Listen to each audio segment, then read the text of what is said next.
All right, Leo, now it is our turn to party. Leo, this reading is a general reading, so whatever comes out, comes out.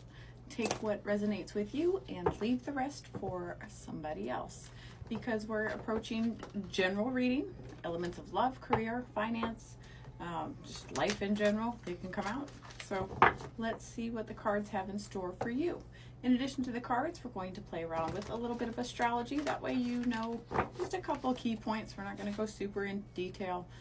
Some challenging moments, some things to look out for. I am recording this on September 7th, which is the full blood moon happening with the lunar eclipse as well. So very exciting energy. Make sure we release, and we're ready to release. I've posted some other videos about that. And make sure we are asking for what we would perhaps like in exchange. That way we can clear new energy in for that big, bright, good energy. So without further ado, Leo, let's dive in.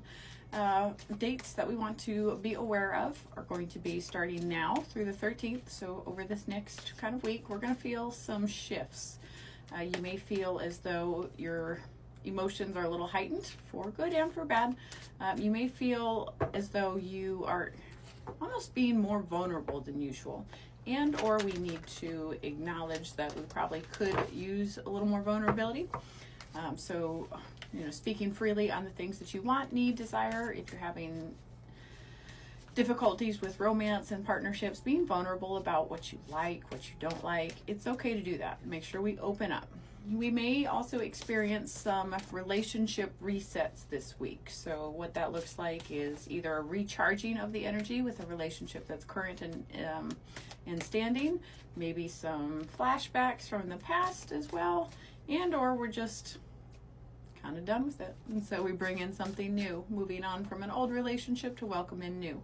Not uncommon. Again, this eclipse and this full moon is really about releasing what no longer serves you to make way for the new.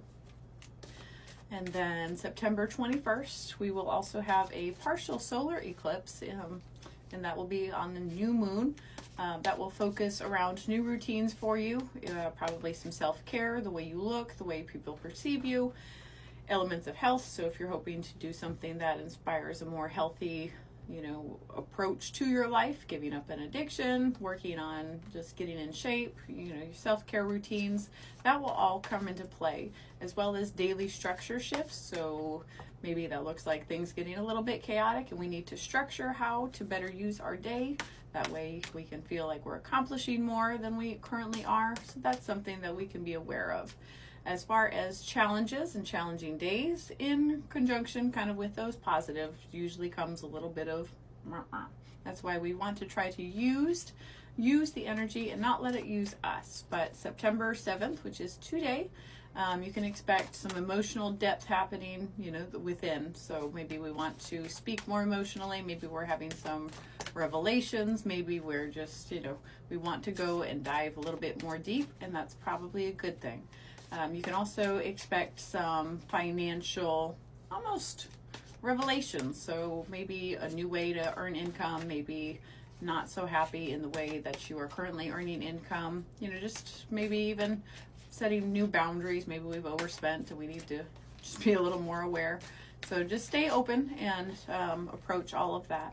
And then the week of September, for the next week following, will be a little bit more challenging. It'll start to shift as we go towards the end of the month, but be brave enough to be vulnerable this week. So let down kind of the shield that you have around you. Let people in.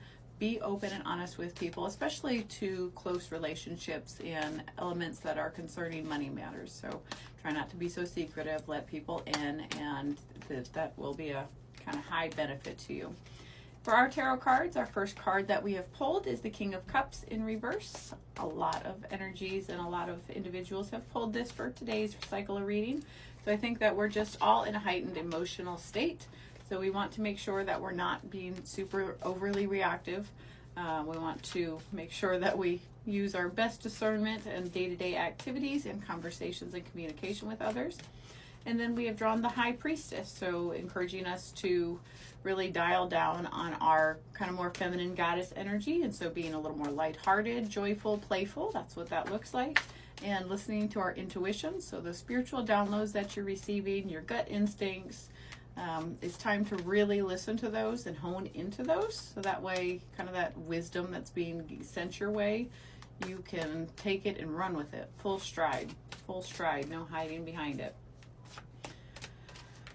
And then we have our Ace of Cups in reverse. So again, following that theme, don't hold back on your emotions, express vulnerability, talk about what it is that you want and desire, whether that's to yourself, friends, family, loved ones, speaking it into existence. Make sure that we're not holding back the things that we want, we desire, things that we need and require.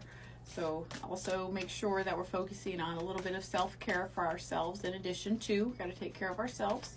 I think that's why we're being forced to be more vulnerable, is to stand up for ourselves and really start to pull in those things that we want to receive. Five of Cups is kind of obsessing over something, somebody, something we could have had, something we didn't do, something, obsession. We want to, if this is in regards to, you know, kind of that situation as far as holding on to something, holding back on our emotions, repressing those emotions. You may have definitely a feeling of, you know, protection for yourself. And so you're almost obsessing over, I don't want to say the wrong thing. I don't want to do the wrong thing. I don't want to X, Y, Z. Make sure that if we are obsessing over things, we use that energy for things that can help us blossom to that next level. If this is about a relationship, you can't control shit. So don't even try. Don't try to revolve around, you know, controlling or being obsessive over another person.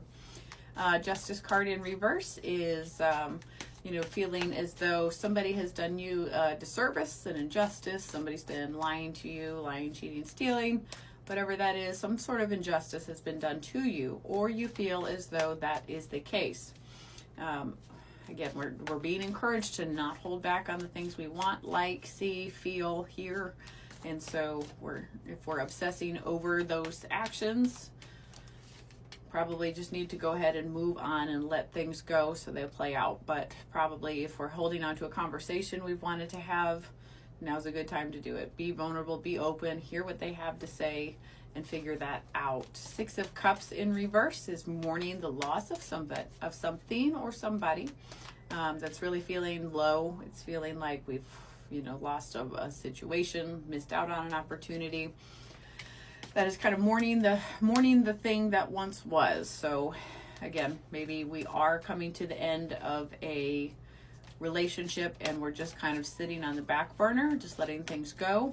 We're obsessing, we're stalking, we're lurking. We probably need to let that go. Maybe there is some information we found out about another person where they were dishonest, and now we're sort of just on that backflow of, well, why? And so maybe we're just obsessing over the actions of the other person.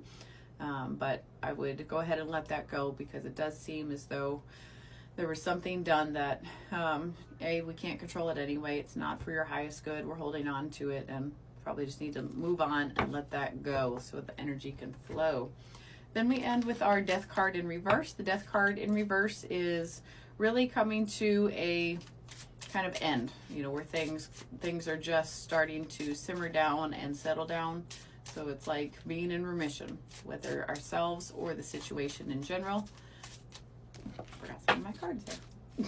Or the situation in general. So that's probably, again, highly encourage you to move on from this situation. If it's a situation you feel stuck in, so that somebody's been deceptive, we probably do need to move forward and let kind of the death and rebirth and transformation happen.